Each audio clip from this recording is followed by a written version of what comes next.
మీ business ఏదైనా మీ ఊర్లో promotion చేయాలంటే అది సుమన్ టీవీతోనే సాధ్యం. ఇప్పుడే సంప్రదించండి. సో పెద్ద బజార్లోని వాటర్ ట్యాంక్ ఉర్దూ మీడియం స్కూల్కి అయితే రావడం జరిగింది. ఒక్కసారి నేను లోపలికి వెళ్తా, దాని తర్వాత సినిమా ఏందో నేను చెప్తా. అసలు యాక్చువల్లీ లోపలికి వెళ్ళిన తర్వాత మనకి ఇక్కడ ఈ స్కూల్ గురించి మాట్లాడుకుంటే ప్రతి స్కూల్లో కూడా సీసీ కెమెరా నిఘా అనేది ఉండాలి. సో సీసీ కెమెరా నిఘా ఎంతవరకు యూజ్ అవుతుందంటే ఎవరైనా లోపలికి ఇల్లీగల్ ఎవరైతే అంటే అన్నోన్ పర్సన్స్ వచ్చినా కూడా వాళ్ళని ఐడెంటిఫై చేయడానికి చాలా వీలు ఉంటుంది. ప్రతి దాంట్లో కూడా అదొక దోహదపడుతుంది. సీసీ కెమెరా అంటే దాదాపు 300 మంది స్టూడెంట్స్ ఉన్న దగ్గర ఒక సీసీ కెమెరా నిఘా లేదంటే ఒకసారి ఆలోచించండి ఎంత దౌర్భాగ్య పరిస్థితుల్లో ఉన్నాం మనం. అంటే ఒక్కొక్క స్కూల్లో వాచ్మెన్ లేరు, సీసీ కెమెరా నిఘా లేదు, ఆ లోపల ఎవడొచ్చి ఏం దోసుకపోయినా కూడా అసలు ఎవరికేం తెలియదు. సో లోపలికి వెళ్దాం. ఒకసారి లోపలికి వెళ్ళిన తర్వాత నీకు సినిమా అయిందా అనేది నేను చూపిస్తా. ఇదే బంగ్లా మీదకి వచ్చేసి వేరే ఒకతను అంటే ఒక్కళ్ళ ఇద్దరు అనేది మనకు తెలియదు. ఎవరైతే దుండగులు ఎవరైతే ఉన్నారో ఇక్కడ ఒక చైర్ సహాయంతో, ఇది యాక్చువల్లీ చైర్, ఇది మంచిగా ఉన్న చైర్ని వీళ్ళు ఇట్లా పెట్టుకున్నారు. ఇట్లా పెట్టేసుకొని పైనకి ఎక్కిండు వాడు. పైనకి ఎక్కేసి ఈ పైన నుంచి డైరెక్ట్ వీడికి వచ్చేసి సలాకల్ని పట్టేసుకొని పైనకి ఎక్కేసి లోపల తను దిగడం జరిగింది. అంటే ఏంది ఇదేం స్టోరీ అని చెప్పేసి చాలామంది అనుకుంటుండొచ్చు. అసలు ఇది ఈ బిల్డింగ్ ఏదైతే ఉందో, ఇది నేను ఇప్పుడు ఉన్న బిల్డింగ్ ఏదైతే ఉందో సర్వీస్ పాయింట్, ఎస్బీఐ సర్వీస్ పాయింట్లో గుర్తు తెలియని వ్యక్తులు 25,000 రూపాయలనైతే వాళ్ళు దొంగతనం చేసుకొని వెళ్ళిపోయారు అనేది తెలుస్తుంది. ఒక రెక్కి చేసి పథకం ప్రకారం ఈ దొంగతనం చేస్తున్నారు అనేది మనకు తెలుస్తుంది. సో ఇదంతా కూడా పక్కన పెడితే అంటే వీళ్ళు ఇక్కడికి రావడానికి మెయిన్ మూల కారణం ఏంటంటే ఉర్దూ స్కూల్ లోపలికి వాళ్ళు ఎంటర్ కావడం. అంటే ఇది స్కూల్ కాబట్టి ఖచ్చితంగా కాంపౌండ్ వాల్ అనేది పెద్ద ఉండాలా, లేకపోతే ఏదో ఒకటి అంటే ప్రతిదీ కూడా ఇక్కడ దొంగలకు మనం అడ్వాంటేజ్ ఇచ్చినట్టే ఉన్నది. సో నేను ఎందుకు ఇచ్చిర్రు అని చెప్పేసి నేను అంటే మనం ఒకసారి ఇక్కడ వెళ్దాం. ప్రధాన రహదారి అండి ఇది. పెద్ద బజార్ గాజులపేటకి వెళ్ళే ప్రధాన రహదారి ఇది. రహదారిలో నుంచి మీకు అక్కడ డోర్ కనిపిస్తుంది చూడండి. ఆ డోర్లో నుంచి అది డోర్ ఓపెన్ చేసేసుకొని ఆ బంగ్లా మీదకించి ఇట్లా మెట్లు ఎక్కేసి ఈ ఉర్దూ మీడియం స్కూల్ ఏదైతే ఉందో ఈ స్కూల్లోకి వచ్చేస్తారు. సో వచ్చేసిన తర్వాత వాళ్ళు నిన్న దొంగతనం చేసిర్రు, అదంతా కూడా పక్కన పెడితే ఇక్కడ ఈ ఉర్దూ స్కూల్లో దాదాపు లక్షల విలువ చేసే మనకి ఎల్ఈడి మనకి స్క్రీన్స్ కావచ్చు, ఇన్వర్టర్స్ ఉంటాయి, కంప్యూటర్స్ ఉంటాయి. మరి దీంట్లో ఎంతవరకు మరి వీళ్ళు పకడ్బందీగా వీరు ఏమైనా ఇట్లాంటి ఇన్సిడెంట్లు జరుగుతున్నాయి కాబట్టి కంప్లైంట్ ఏమైనా ఇచ్చారా అనేది కూడా ఖచ్చితంగా క్వశ్చన్ చేయాలి. సో ఆయన ఏమంటుండు, ఎస్బీఐ సర్వీస్ పాయింట్ ఆయన ఎవరైతే ఉన్నారో ఉర్దూ స్కూల్ మీద నుంచే వచ్చిండు అనేది ఆయన చెప్తుండే. ఎందుకంటే అక్కడ మనకి ఆనవాళ్ళు కూడా ఉన్నాయి. సో ఇది తప్పిదం జరిగింది కాబట్టి వీళ్ళ పేరు చెప్పడం జరుగుతూ ఉంది. ఇక్కడ స్టాఫ్ ఉన్నారు, స్టాఫ్తో మాట్లాడడం. సో ఇక్కడ ప్రిన్సిపల్ ఉన్నారు, మీరు చెప్పండి, ఇక్కడ దొంగతనాలు జరుగుతూ ఉన్నాయి, ఇక్కడ మీ స్కూల్లో ఏమేమి పరికరాలు ఉన్నాయి, ఏవైతే మనకి స్క్రీన్స్ ఉంటాయి, ఇన్వర్టర్స్ ఉంటాయి, చాలా వరకు కూడా ఉంటుంది ప్రాపర్టీ. గవర్నమెంట్ ప్రాపర్టీ అనేది దాదాపు నియర్ బై ఒక 5 లక్షల ప్రాపర్టీ అనేది మనకి ఇక్కడ ఉంటుంది. సో వాచ్మెన్ ఉన్నారా లేదా మీ దగ్గర? నైట్ వాచ్మెన్ లేదు సార్, నైట్ వాచ్మెన్ లేదు. నైట్ వాచ్మెనే కావాలా? ఎందుకంటే ఇప్పుడు మార్నింగ్ టైంలో మీరు ఉంటారండి, నైట్ టైంలో ఎవరు ఉంటారు దీనికి? అంటే ఇంత ప్రాపర్టీకి ఎవరు రక్షణ దీనికి? నైట్ వాచ్మెన్ లేదు సార్. అది యాక్చువల్లీ దొంగతనంలో అది పైన నుంచి రోడ్ నుంచి వస్తుంది. అది యాక్చువల్లీ ఎక్కడ ఇంకా 2 సారి అది ఎలక్ట్రిక్ సాకెట్ ఒక డ్యామేజ్ చేసి అది ఎవరు అది రోడ్ సైడ్ నుంచి వస్తుంది అక్కడ. సో ఇప్పుడు వాళ్ళు వస్తున్నారా లేదా అనేది సెకండరీ, కాకపోతే మీ స్కూల్ని మీరు ఎంతవరకు పరిరక్షించుకుంటున్నారు అనేది మెయిన్ థింగ్ అండి.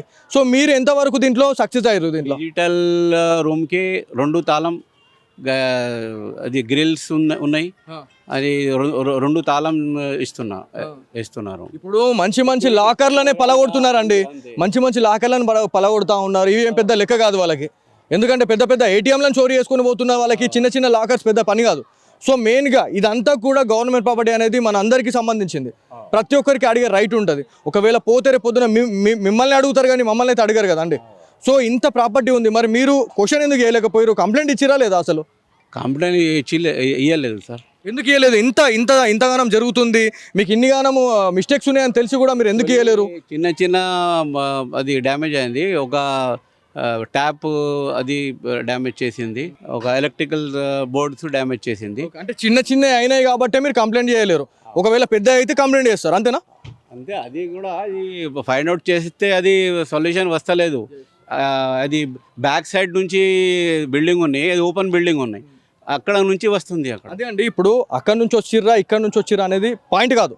ఇక్కడ మీ స్కూల్ని మీరు ఎంతవరకు సెక్యూర్గా ఉంచుకుంటున్నారు? పొద్దున అంటే నైట్ టైంలో మీరు తాళం వేసేసి వెళ్ళిపోతారు, తాళం వేసిన తర్వాత మార్నింగ్ ఎప్పుడు వస్తారు? మార్నింగ్ ఏ టైంలో ఎవరు వస్తారు? ఫస్ట్ అటెండర్ వస్తారు. సో అటెండర్ వచ్చే వరకు కూడా అసలు ఏం జరుగుతుంది అనేది ఇక్కడ ఏం తెలియదు. సో ఎవరన్నా వచ్చి ఏమన్నా దొంగతనం చేసుకునే ఫెసిలిటీ అనేది ఇక్కడ ఉంది, అంతేనా? సో జిల్లా కలెక్టర్ గారికి కావచ్చు, డిఓ గారికి మీరు ఏం చెప్పాలనుకుంటున్నారు? డిఓ గారికి మీరు ఏం చెప్పాలనుకుంటున్నారు? నైట్ వాచ్మెన్ ఉంటే మంచిగా ఉంటుంది. కంప్లైంట్ చేసిరా మరి నైట్ వాచ్మెన్ గురించి? కంప్లైంట్ చేయలేదు. సో ఇది అంటే ప్రతి దగ్గర కూడా నెగ్లిజెన్స్ అనేది ఏర్పడుతుందండి. ప్రతి ఒక్కటి అంటే ఒక ఉన్నత అధికారి అయ్యుండి మీరు ఒక ప్రిన్సిపల్ అయ్యుండి మీరు ఇవాళ కంప్లైంట్ చేయలేకపోతున్నారు అంటే అసలు ఏందంటే గవర్నమెంట్ ప్రాపర్టీ అంటే ఇంత ఇదైపోయింది. అంటే ఇక్కడ ఏదైనా సిచ్యువేషన్ పెద్ద జరిగితేనే కంప్లైంట్ ఇస్తారు అనేది వాళ్ళు చెప్తున్న మాటలు. అంటే మీరు లైవ్లోనే మీరు వినొచ్చు, ఆయన మాట్లాడుతున్న మాటలు కావచ్చు, ఏమైతే ఉందో అదంతా కూడా ఆన్ రికార్డ్ ఉంది, ఆన్ బోర్డ్ మాట్లాడుతూ ఉన్నారు. ఇక్కడ చూడండి, పిల్లలు చాలా చిన్న చిన్న పిల్లలు, పాపం వాళ్ళు చదువుకునే వాళ్ళకి వచ్చే వాళ్ళకి ఎటు జెడ్ అంతా బాగుంది. కాకపోతే అక్కడ మనకి వాషింగ్ సెక్షన్ ఉందండి, అక్కడ మొత్తం అవి నల్లలు ఏవైతే ఉన్నాయో ట్యాప్స్ అన్ని ఇరగొట్టేసారు.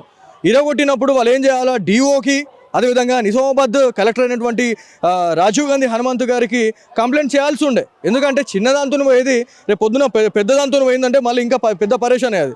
సో ఆడ అన్నీ రెడ్ కలర్కి సంబంధించిన ట్యాప్స్ అనేవి వాళ్ళు అమర్చిరు ఇదంతా కూడా. సో ఇదంతా తప్పిదమే. మనకి ఎక్కడైతే మనకి రూమ్లలో ఎల్ఈడి స్క్రీన్స్ ఉంటాయి, మనకి కాంగ్రెస్ సర్కార్ ప్రతి ఒక్క స్కూల్ని ఇనిషియేట్ తీసుకొని ఏదైతే మనకి ప్రతి స్కూల్లో ఒక నాణ్యమైన విద్యను అందించాలా అని చెప్పేసి ప్రతిది కూడా వాళ్ళు పకడ్బందీగా చేసినా కూడా ఇట్లాంటి ఇన్సిడెంట్స్ అనేవి కనిపిస్తూ ఉన్నాయి చాలా. అంటే ఇప్పుడు ఈ వాటర్ ట్యాంకు ఉర్దూ మీడియం స్కూల్లోనే వాచ్మెన్ లేడు అనేది కాదు, ప్రతి దగ్గర కూడా వాచ్మెన్లు అనేది ఉండాలా. సో గవర్నమెంట్ ప్రాపర్టీ, ఇన్ని లక్షల ప్రాపర్టీ ఉన్న దగ్గర ఒక వాచ్మెన్ పెట్టకపోతే అసలు ఏంది అసలు పరిస్థితి?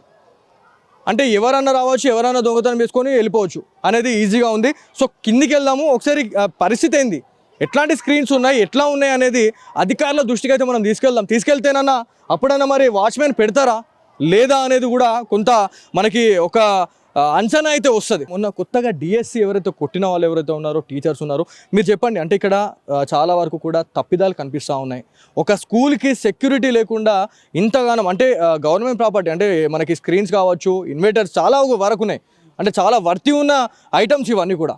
సో ఇవన్నీ కూడా మీరు చూసిన తర్వాత మీరు మీ సార్లకి అంటే మీతోటి ఎవరైతే టీచర్స్ ఎవరైతే ఉన్నారో వాళ్ళతో మీరు చర్చించారా ఇట్లా ఉంది అని పరిస్థితి? జరిగింది సార్. ఒకసారి నల్లలన్నీ పాడు చేసినారు.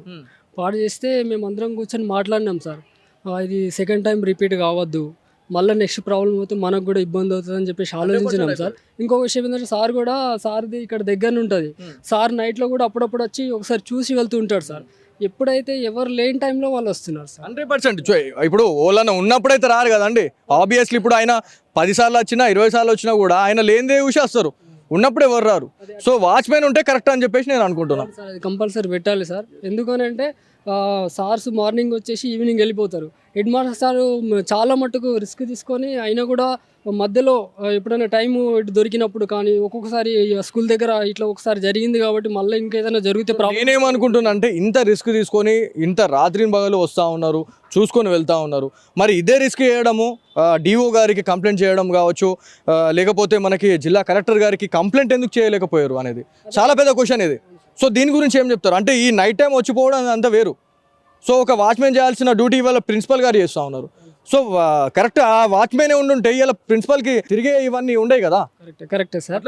మేము కూడా అదే రిక్వెస్ట్ చేస్తున్నాం సార్, ఒక వాచ్మెన్ పెడితే మళ్ళీ నెక్స్ట్ ఇటువంటి సిచ్యువేషన్ జరగకుండా ఉంటుంది సార్. ఇంకొక విషయం ఏంటి అని అంటే అందరు కోఆర్డినేషన్తోనే మేము ప్రతిసారి మీటింగ్ పెడతాం సార్. అది జరిగిన వెంటనే మేము మీటింగ్ పెట్టినాం సార్. పెట్టే సార్ కూడా ఇట్లా మళ్ళీ నెక్స్ట్ టైం జరగద్దు, ఏదైనా జరిగితే మళ్ళీ మనకు కూడా ఇబ్బంది అవుతుంది, పిల్లలకు కూడా ప్రాబ్లం అవుతుంది, స్కూల్కి బ్యాడ్ నేమ్ వస్తుంది, దీని మీద మనం ఏదో విధంగా ఆలోచించాలని మేము అనుకుంటున్నాం సార్. ఆ టైంలోనే మీరు వచ్చినారు సార్. ఇది యాక్చువల్లీ మనము వాళ్ళు అనుకుంటున్నారో లేదో మనం వచ్చేసాం. అంటే అనుకున్న వెంటనే వాళ్ళు కంప్లైంట్ చేసి ఉంటే ఇవాళ ఇది ఇంత కాకపోతుండే. డిఓ దృష్టికి తీసుకెళ్దాము, నిజామాబాద్ జిల్లా కలెక్టర్ రాజీవ్ గాంధీ గారి దృష్టికి అయితే తీసుకెళ్దాము. మరి ఏంది స్కూల్లో హాలత్ ఏంది, ఇంత ప్రాపర్టీ ఉన్న దగ్గర కూడా ఒక వాచ్మెన్ లేకపోతే కరెక్ట్ కాదు ఇది. లేకపోతే ఈ స్కూల్లో 6 అయిందంటే అంటే 6 గంటల తర్వాత ఎవరు కూడా ఉండరు. సో ఇవన్నీ కూడా తాళాలు వేసేసి వెళ్ళిపోతున్నాం అని చెప్పేసి ప్రిన్సిపాల్ చెప్తా ఉన్నారు. అంటే 3 ఎల్ఈడి స్క్రీన్స్ అనేటివి మనకి ఈ స్కూల్లో అయితే ఉన్నాయి. సో ఇదంతా కూడా ఇక్కడ ఏదో ఒక తాళం వేస్తారు, దాని తర్వాత ఇగో ఇది ఇంకో తాళం వేస్తారంట. సో 2 తాళాలు వేస్తారు అని చెప్పి చెప్తా ఉన్నారు. ఇక్కడ ఎంత వాల్యూ అంటే దగ్గర ₹1,00,000 నుంచి 2,00,000 రూపాయల విలువైనటువంటి ఈ స్క్రీన్స్ అయితే మనకి ప్రతి స్కూల్లో ఉంటున్నాయి. నాట్ ఓన్లీ ఉర్దూ మీడియం స్కూల్లో కాదండి, ప్రతి గవర్నమెంట్ స్కూల్లో ప్రతి స్కూల్లో కూడా ఇట్లాంటి స్క్రీన్స్ ఉన్నాయి. సో ఎవరైతే ఇవన్నీ తాళాలు పలగొట్టేసి వచ్చి ఎవరైనా డ్యామేజ్ చేస్తే కూడా ఇదంతా కూడా నష్టమయ్యే అవకాశం ఉంటుంది. అంటే ఇవంతా జరగద్దు అని అంటే ఖచ్చితంగా ప్రతి స్కూల్లో ఒక్కొక్క వాచ్మెన్ ఉన్నట్లయితే ఖచ్చితంగా గవర్నమెంట్ ప్రాపర్టీని కాపాడే అవకాశం ఉంటుంది అనేది నా మెయిన్ మోటో. ఎందుకంటే ఇక్కడ దొంగతనం జరిగింది, పక్కనే జరిగింది. ఈ బంగ్లా మీదకి వచ్చి వేరే బంగ్లా మీదకి వెళ్ళి వాళ్ళు దొంగతనం చేశారు. సో కాంపౌండ్ వాల్ అనేది పెద్ద ఉండాలి. పైన ఒకవేళ పెద్ద ఉండున్నట్లయితే ఇదంతా కూడా వాళ్ళకి ఇది కాకపోతుండే. సో ఇట్లాంటి ఎల్ఈడి స్క్రీన్స్ అనేవి మొత్తం 3 ఉన్నాయి. మూడు రూమ్లలో కూడా సేమ్ ఇట్లాంటి హాలతే ఉంది. సో మెయిన్గా డిఓ గారికి నేను రిక్వెస్ట్ చేసేది అంటే ప్రతి స్కూల్లో కూడా నైట్ వాచ్మెన్ ఉన్నట్లయితే చాలా వరకు మంచిగా ఉంటుంది. ఎందుకంటే ప్రతి స్కూల్లో కూడా కొంతమంది ఆకతాయిలు, కొంతమంది పోకిరీలు ఏం చేస్తున్నారు అంటే నైట్ టైంలో ఇదే అదునుగా చూసుకొని సిట్టింగ్ చేస్తున్నారండి. దేవాలయం లాంటి స్కూల్లో ఇవాళ బియర్ బాటిల్స్ ప్రత్యక్షం అవుతూ ఉన్నాయి. ప్రతి దగ్గర కూడా తాగి తందనలు ఆడుతూ ఉన్నారు, బిర్యానీ పాకెట్లు పడేస్తూ ఉన్నారు, సీసాలు పలగొట్టేసి చిందరవందరగా పడేస్తూ ఉన్నారు. నైట్ టైం వాచ్మెన్ ఉంటే ఇదంతా కూడా కాదు అని చెప్పేసి చాలా మంది అంటూ ఉన్నారు. నియర్ బై ప్లేసెస్లో ఎవరైతే కొంతమంది ప్రజలతో మాట్లాడినా కూడా నైట్ టైంలో ఇది ఒక అడ్డాగా మారిపోయింది తాగుబోతులకు అని చెప్పేసి చాలా వరకు చెప్తా ఉన్నారు. నేను చెప్పిన ఏదైతే మనకి స్టోరీ ఏదైతే ఉందో దాంట్లో మీరు విజువల్స్ చూస్తారు.